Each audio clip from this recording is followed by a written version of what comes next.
Ассаламу алейкум туугандар, кандайсыздар? Назарыңыздарда кайрадан эле базары жок каналы. Бүгүн 19-июнь 2022 жыл мен Бишкек шаарынын түндүк тарабы Теңдик конушунда жүрөм. Туугандар, ушул жерден бир сатылуучу үй бар экен, ошол жөнүндө сиздерге маалымат берейин дегем. Биринчи болуп сиздерге келүү жолун түшүндүрөйүн жана конуштун жайгашкан жерин айтайын туугандар. Конуш Бишкек шаарынын түндүк тарабында жайгашкан, объезднойдун жээгинде. Сиздер эгер Маевка тараптан түз түшүп кыргой менен келсеңиздер, оң тарапты карап келсеңиздер, бул жакта футбольный полияны көрө аласыздар. Ошол футбольный полиянан кийинки көчө менен түз чыгып, катардагы биринчи көчө менен батышты карай басып барганда сатылуучу үй жайгашкан. Аралык бул жерден бир 200 метрдей болуп калат. Анан эгер сиздер Дордой тараптан келсеңиздер, сол тарапты карап келсеңиздер туугандар, Теңдик магазин, же болбосо оң тарапты карап келсеңиздер, 3-7 магазинди көрө аласыздар. Андан өткөндөн кийин бул жакта мына ушундай көрүнүш болот. Бул жакта ориентир берген эч нерсе жок экен. Оң тарапта курулуш материал саткан чоң база бар. Ошонун жанындагы бул жакта көчө менен түз басып, оң тарапка кайрылганда сатылуучу үйүбүз жайгашкан туугандар. Андан кийин бул жактан көптөгөн маршруткалар Бишкек шаарынын бурч-бурчтарына башат. Мына көрүп турганыңыздарда азыр 257 маршрутка кетип атат. 218 маршрутка жүрөт. Жана Калыс Ордого 193-чү дагы көптөгөн маршруткалар келет. Теңдиктин өзүнөн деле көптөгөн маршруткалар жүрөт Бишкек шаарынын бурч-бурчтарына. Анан эгер кимдир бирөө Дордойдо иштечү болсаңыздар, Дордойго бул жерден Наранга өтө ыңгайлуу. 10 мүнөттө сиздер Дордойго барып кала аласыздар машина менен. Анда эмесе мен сатылуучу үйгө карай жол алдым туугандар. Сиздер лайктан басып өз оюңуздарды комментарийге жазып туруңуздар. Келүү жолун түшүндүргөнчө бүгүнкү чыгарылыштагы сатылуучу үйгө да жетип келип калдым туугандар. Бул мына көчө тараптан көрүнүшү. Анан сиздер эгер азыркы учурда объезднойго чыгам десеңиздер, бул жерден деле чыксаңыздар болот. Объезднойдон кийинки биринчи эле көчө болуп калат. Көптөгөн маршруткалар бул Теңдик конушунун өзүнө деле, бул жакта Калыс Ордого келгендер менен деле шаардан келсеңиздер болот. Кыскасы Теңдикке көптөгөн маршруткалар Бишкек шаарынан келет. Бишкектин бурч-бурчуна сиздер айылдын өзүнөн, конуштун өзүнөн түз барсаңыздар болот туугандар. Мынакей бул короосунун көрүнүшү, жеринин аянты 5 сотук экен. Документтер боюнча кызыл китеп бар туугандар. Суу, свет бар экен. Мектепке конуш бул Калыс Ордого, же болбосо кирпичникке деле барсаңыздар болот, кааласаңыздар Маевкага деле жөнөтсөңүз болот. Түз маршрутка бул жерден барат туугандар.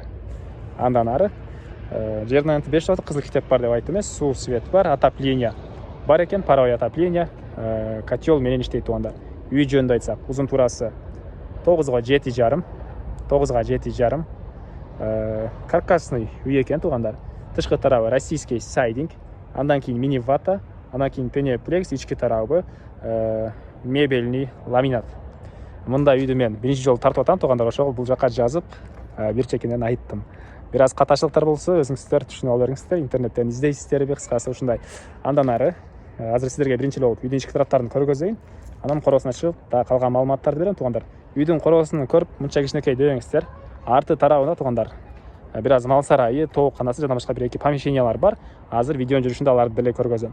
Фундамент мынакей 1 метрге жакын бийиктикте куюлуптур. Алды тарабы көрүп турганыңыздардай тепкичтердин менен түз, бияк менен летний кухняга чыгып, ал жак менен айланып кирсеңиздер болот. Кааласаңыздар бул негизги эшик менен деле кирсеңиздер болот туугандар. Негизги эшик мына көрүп турганыңыздардай темир эшик орнотулган. Андан ары ичине кирейин да калган маалыматтарды берейин. Сиздерге калган маалыматтарды берейин туугандар.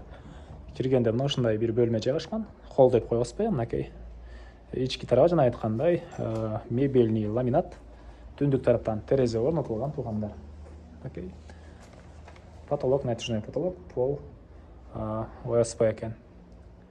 Анан ушул эле бөлмөдөн биз калган бөлмөлөргө өткөзсөк болот экен. Жана бул жакта кухняга деле чыгып кете алат экенбиз. Мен бир чекенен көргөзө берейин. Бул жактан кирели. Мына бул жакта бир мындай узун туурасы 4-кө 4төй көрүнгөн бөлмө бар экен. Бул болжол менен айтып аттым туугандар. Ош 4,5 га 4төйбү ушундай. Потолок, натяжной потолок. Түндүк тараптан терезе орнотулган. Ар бир бөлмөдө паровой отоплениянын батареялары деле бар туугандар.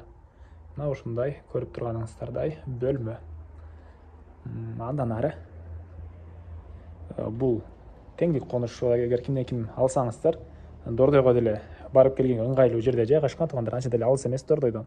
Машина менен чыксаңыздар 10 мүнөткө жетпеген убакытта барып калсаңыздар болсо керек. Теңдикте жашагандар болсо айтып койсоңуздар болот комментарийге жазып. Ал нерсе кимдир бирөө үчүн мүмкүн маанилүүдүр. Андан ары мынакей бул дагы бир бөлмө. Түштүк тараптан 2 терезе орнотулуп туруп, пластик терезелер, потолок гипсокартон туугандар. пол ОСП. Анан бул каркасный үйдү үй ээси айтып атат, кышкысын жылуу, жайкысын салкын болот дейт туугандар. Кимдер ушундай каркасный үйдө жашаган болсо, сиздер деле өз оюңуздарды комментарийге жазып кетсеңиздер болот. Андан кийинки бөлмөнү сиздерге көргөзөйүн. Бул жакта дагы бир мындай бөлмө бар экен. Түштүк тараптан терезе орнотулган, потолок натяжной потолок, батареялар, отоплениянын батареялары ар бир бөлмөдө бар туугандар. Мына ушундай көрүнүштө.